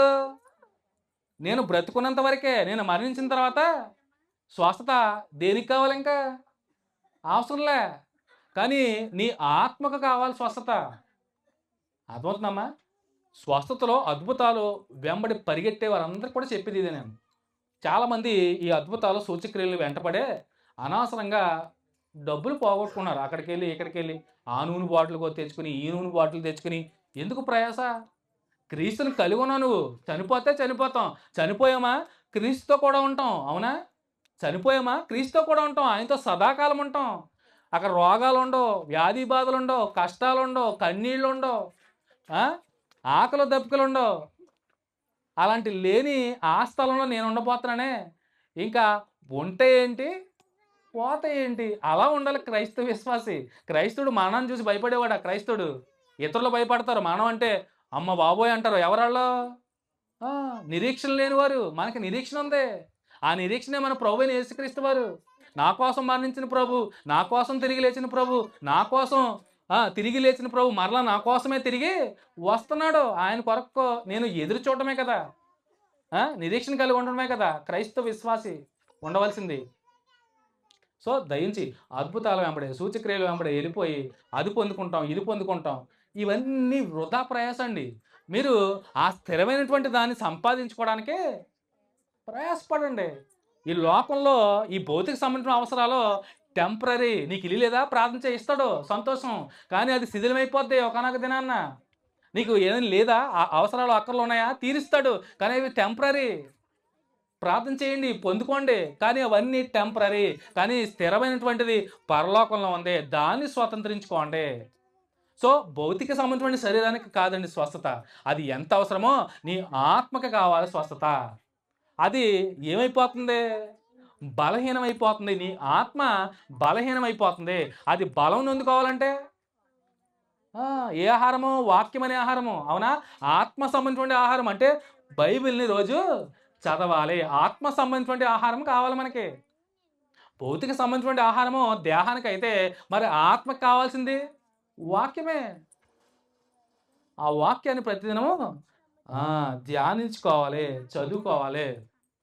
అప్పుడే మనం ఆత్మీయంగా బలం పొందుకుంటాము, ఆత్మీయంగా ఎదుగుతాము. సో ఎప్పుడైతే ఒక విశ్వాసికి ఆత్మీయ ఎదుగుదల ఉందో ఖచ్చితంగా ఏమవుతాడు ఆ విశ్వాసి? ఆటోమేటిక్గా కృతజ్ఞతాభావం కలిగి ఉంటాడు. కృతజ్ఞతాభావం కలిగి ఉన్న వాడిని దేవాతి దేవుడు ఎంత మాత్రం కూడా విడిచిపెట్టడండి. అరే నా కొరకు, నా కొరకు చూడండి. సో యోబుని అలాగే కదా జ్ఞాపకం చేసుకున్నాడు. చూసారా యోబుని? యోబు సందర్భం, ఆయన ఎలాంటి స్థితిలో ఉన్నా కానీ దేవుని ఏం చేశాడు? భయంకరమైన స్థితికి వెళ్ళిపోయాడు యోబు. అయినా కానీ తన ఆ దేన స్థితిలో ఉండి కూడా దేవుణ్ణి ఏం చేశాడు? మహిమపరిచాడు. ఏ స్థితిలో ఉన్నా కానీ ప్రతి క్రైస్తవ విశ్వాస కూడా దేవుని మహిమపరచాలి, దేవుని ఘనపరచాలి, ఆయనకి కృతజ్ఞతాస్తుతులు చెల్లించాలి ఖచ్చితంగా. కానీ మనం మేలు పొందుకున్నాకో ఏదో జరిగితేనే కానీ స్తుతులు చెల్లించడం కాదు, కానీ అనునిత్యము ఎల్లవేళలా. ఎందుకంటే ఆయన నీ కోసం నా కోసం ఎన్నటికీ నాశనం కానీ ఆ పరలోక రాజ్యం కొరకు దాన్ని మనకి సిద్ధపరచడానికి, అక్కడ ఆయనుండు స్థలంలో మనల్ని కూడా తీసుకువెళ్ళడానికి ఆయన చక్కటి ప్రణాళికను పొందుపరిచి మన కోసం బలి మనల్ని కూడా ఆయనతో సమానులుగా, దేవుని పిల్లలుగా, వారసులుగా, యాజక సమూహంగా మనం ఎలాంటి వారం అంట? దేవునిలో క్రీస్తుని అంగీకరించిన వారం, పరిశుద్ధులు, యాజక సమూహము, ఏర్పరచబడిన సమూహము, జనాంగము, దేవుని సొత్తైనటువంటి ప్రజలు. మనం పరలోక సంబంధులను చేశాడు ప్రభు యేసుక్రీస్తు వారు. ఆయన రాజ్యానికి వారసులుగా మనల్ని చేశాడు. మనకి అది శాశ్వతమైంది, ఇదేమి శాశ్వతమైంది కాదండి. శరీరానికి ఏదొచ్చినా కానీ అది టెంపరీయే. సో ఈ టెంపరీ దానికోసం పరిగెట్టకుండా ఆ శాశ్వతమైన దాని కొరకు ఓపికతోనూ ఓర్ముతోనూ మనం కనిపెట్టుకుండాలి, ప్రయాసపడాలి. సో అందుని బట్టి ప్రతి ఒక్క క్రైస్తవుడు, ప్రతి ఒక్క క్రైస్తవ విశ్వాసి కూడా దేవుడు ఎంతగానో కృతజ్ఞత మన వైపు చూపిస్తూ మనల్ని కాపాడుకోవడానికి, మనల్ని రక్షించుకోవడానికి చక్కటి ప్రణాళికలు ఆయన పొందుపరిచి మన కొరకు ఏర్పరిచి, ఆయన అద్వితీయ కుమారుని ఈ లోకానికి పంపించి, ఆయన రాజ్యానికి వారసులుగా మనల్ని క్రీస్తు ద్వారా మరి ఏర్పరిచిన దేవత దేవునికి మనం ఎంతగానో కృతజ్ఞతాభావం కలిగి ఉండాలి. మరి ఈరోజు మరి చక్కటి ఆరోగ్యాన్ని, స్వస్థతని అనుగ్రహింపబడినటువంటి మరి పుష్పని ఖచ్చితంగా మరి జ్ఞాపకం చేసుకోవాలి. ఎందుకంటే ఇందాక చదవబడిన లేఖన భాగంలోనే ఈయన వలన కలిగిన విశ్వాసమే ఈ అందరి ఎదుట వీనికి పూర్ణ స్వస్థత. విశ్వాసం ఉంచింది పుష్ప చక్కటి స్వరాన్ని పొందుకుంది. ఎందుకంటే వాయిస్ సరిగ్గా రాదనమాట. చిన్నపాటి సర్జరీ జరిగించుకుని మరి దేవుని కృప చేత మరి చక్కగా కంప్లీట్ హీలింగ్ అంటే పూర్ణ స్వస్థత మరి ప్రభు అయిన యేసుక్రీస్తు వారు మరి అనుగ్రహించి ఈరోజు ఈ యొక్క కూడిక ద్వారా ఆయన నామాన్ని మరి ఘనపరచుకోవడానికి, ఆయన్ని స్తుతించుకోవడానికి మరి చక్కటి కూడికని పొందుపరిచిన మరి వర్ల శ్రీనుబాబు, పుష్ప, అలాగే రాణి గారి కుటుంబానికి మరొకసారి హృదయపూర్వకమైనటువంటి మరి వందనాలు తెలియజేసుకుంటూ శ్రద్ధగా అందరూ కూడా వందనాలు. మరి ఈ సమయంలో మరి పుష్ప మరి మాట్లాడాలి అని కోరుతున్నాను. మాటలు పుష్ప కూడా అవకాశం ఇద్దాం.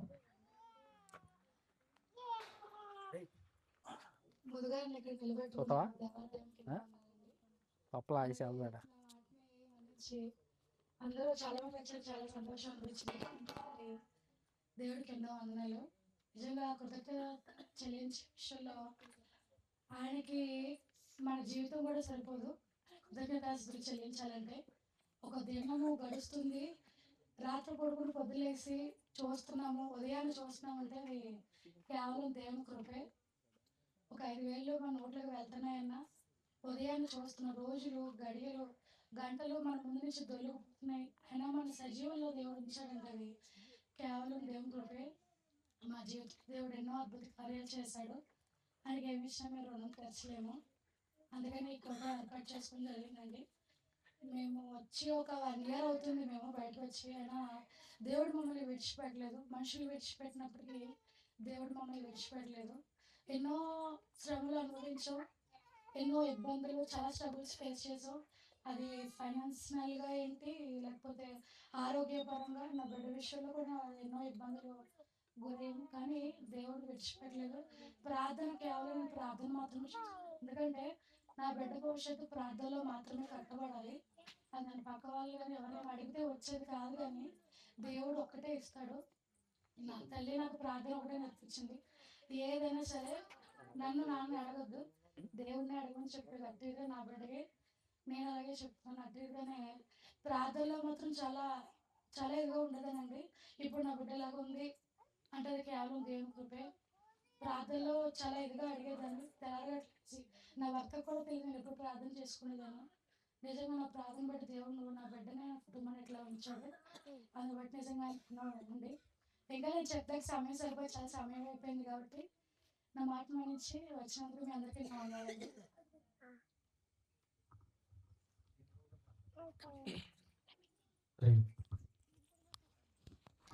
చాలా సంతోషం. మరి పుష్పకి దేవుడు మరి చక్కటి మరి స్వస్థతను అనుగ్రహించినందుకు మరొకసారి దేవదేవుని స్తుతులు చెల్లించుకుంటూ మరి పుష్ప మరి స్థానిక సంఘంలో స్త్రీల కూడిక నడిపిస్తుంది.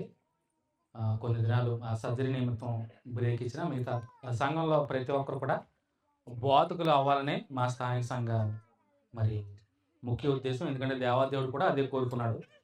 ప్రతి ఒక్కరు కూడా ఎలా ఉండాలి? బోధించే వారిలో బోధకులుగా ఉండాలి. అవునా? సంఘంలో పాస్టర్ గారు ఒకరే బోధించేది కాదండి.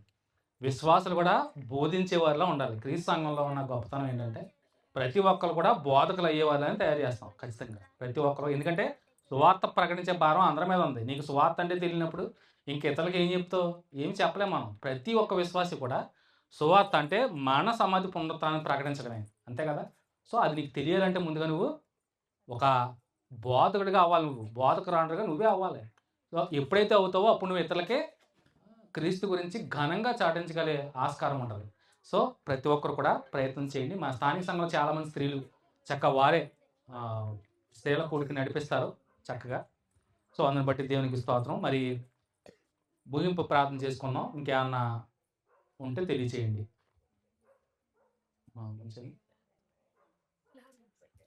ముగింపు ప్రార్థన అనంతరం మరి వారి కుటుంబం మరి చక్కటి పలహారాన్ని ఏర్పరుచున్నారు. మరి ప్రతి ఒక్కరు కూడా మరి పలహారాన్ని తీసుకుని వెళ్ళాల్సిందిగా ప్రభు పేరు మనవి చేస్తానండి. ముగింపు ప్రార్థన చేసుకుందాం. 10 అవుతుంది కనుక. రైట్. సర్వోన్నతుడా, సర్వశక్తిమంతుడా, కృపగల తండ్రి, దయగల దేవా, నీ ఘనమైన శ్రేష్టమైన అతి పరిశుద్ధమైన నామానికి స్తుతులు స్తోత్రాలు చెల్లించుకున్నాం మా ప్రభువా. మరి ఇంతవరకు తండ్రి మరి ఈ యొక్క కూడిక ద్వారా అనేక సంగతులు తండ్రి మరి లేఖనాల ద్వారా మీరు మాతో మాట్లాడి శ్రేష్టమైన సంగతులు తండ్రి మరి బోధించి ఆత్మీయంగా మమ్మల్ని బలపరిచినందుకు మరొకసారి స్తుతులు స్తోత్రాలు చెల్లించుకుంటూ మా ప్రభువా, మరి పుష్పక తండ్రి మరి మీరు ఇచ్చినటువంటి స్వస్థతను బట్టి ఇచ్చినటువంటి ఆ స్వరాన్ని బట్టి తండ్రి మరొకసారి స్తుతులు స్తోత్రాలు చెల్లించుకుంటూ ఇంకనూ పరిపూర్ణటువంటి స్వస్థతను అనుగ్రహించి తండ్రి మరి మంచి ఆరోగ్యాన్ని ఆయుష్కాలాన్ని అనుగ్రహించండి తండ్రి. మరి ప్రేమించినటువంటి భర్త మరి శ్రీనుబాబుని కూడా జ్ఞాపకం చేసుకోండి. చేసిన ప్రతి పనిలో కూడా మీరే తోడుండి ఇంకనూ చక్కటి స్థితిలో కుటుంబాన్ని నిలబెట్టిన మా తండ్రి. అలాగే మా తండ్రి మరి ప్రేమించిన బహుమానము శ్రేష్టను కూడా జ్ఞాపకం చేసుకోండి మా ప్రభువా. బిడ్డ తండ్రి మరి ఎదుగుదల సహాయం అనుగ్రహించి మంచి బలాన్ని శక్తిని అనుగ్రహించి తండ్రి మరి మీ అడుగు జాడలో నడవడానికి చిన్నబెట్టిన తండ్రి మీరే తండ్రి మరి ముందండి నడిపించమని అడుగుతున్నాం మా ప్రభువా. మరి ఈ కూడిక ద్వారా అనేక మంది తండ్రి మరి ఆత్మ సంబంధటువంటి ఆహారాన్ని చక్కగా తండ్రి మరి ధ్యానం చేసుకుని నెమరు వేసుకుని తండ్రి మరి ప్రజల్లో భద్రపరుచుకుని తండ్రి మరి ఆత్మీయంగా బలం అందుకోవడానికి మీ యొక్క కృపను అనుగ్రహించి నడిపించమని అడుగుతున్నాం మా ప్రభువా. అలాగే మా తండ్రి మరి కూడి వచ్చిన ప్రతి ఒక్కరిని ప్రతి ఒక్క కుటుంబాన్ని కూడా మరి పేరు మరి జ్ఞాపకం చేసుకుని బహుగా దీవించండి, ఆశీర్వదించండి మా ప్రభువా. తండ్రి మరి కుటుంబం తలపెట్టినటువంటి కూడిక నిమిత్తం తండ్రి మరి కుటుంబ సభ్యులందరినీ మరి పేరు మరి జ్ఞాపకం చేసుకోండి మా ప్రభువా. మరి రాణిగారి కుటుంబాన్ని మరి గొంతిరాజు గారిని కూడా మరి జ్ఞాపకం చేసుకోండి మా ప్రభువా. కృప చూపించండి కుటుంబాన్ని కూడా బిడ్డలు 20 సహోదరులను కూడా మరి జ్ఞాపకం చేసుకోండి తండ్రి. వారు కూడా మరి చదువుకుంటున్నారు, సహాయం అనుగ్రహించమని మంచి జ్ఞానాన్ని జ్ఞాపశక్తిని అనుగ్రహించి మరి ముందుకు కొనసాగిపోవడానికి చక్కటి ఉద్యోగాలు సంపాదించుకోవడానికి కూడా కృప చూపించండి మా ప్రభువా. మరి చక్కటి గృహంగాను మరి దీవెనకరమైనటువంటి గృహంగాను ఆశీర్వాదకరమైనటువంటి గృహంగాను తండ్రి వారి గృహాన్ని మీరే ముందుండి నడిపించమని అడుగుతున్నాం మా ప్రభువా. అలాగే మా తండ్రి మరి వారి కుటుంబం మరి ఏర్పరిచినటువంటి పలహారాన్ని బట్టి కుటుంబాన్ని దీవించండి, ఆశీర్వదించండి మా ప్రభువా. మరి ముగించి వెలుచుండగా మార్గమంతట్లోనూ తోడేయండి. ప్రతి ఒక్కరిని మరి క్షేమంగాను సురక్షితంగాను వారి ఏళ్లకు చేర్చి నడిపించమని ఈ ప్రార్థన పాసం చేర్చుకోమని మీ ప్రియకుమారుడు మా రక్షకుడైనటువంటి యేసుక్రీస్తు ప్రవర్పట ప్రార్థించి వేడుకుంటున్నాం మా ప్రియ పరలోకపు తండ్రి అయిన దేవుని యొక్క ప్రేమ, కుమారుడైనటువంటి యేసుక్రీస్తు వారి కృప, పరిశుద్ధాత్మ యొక్క సహవాసము మరి కూడి వచ్చిన ప్రతి ఒక్కరికి మరి తోడే ఉండి నడిపించును గాక. అందరికీ వందనాలు.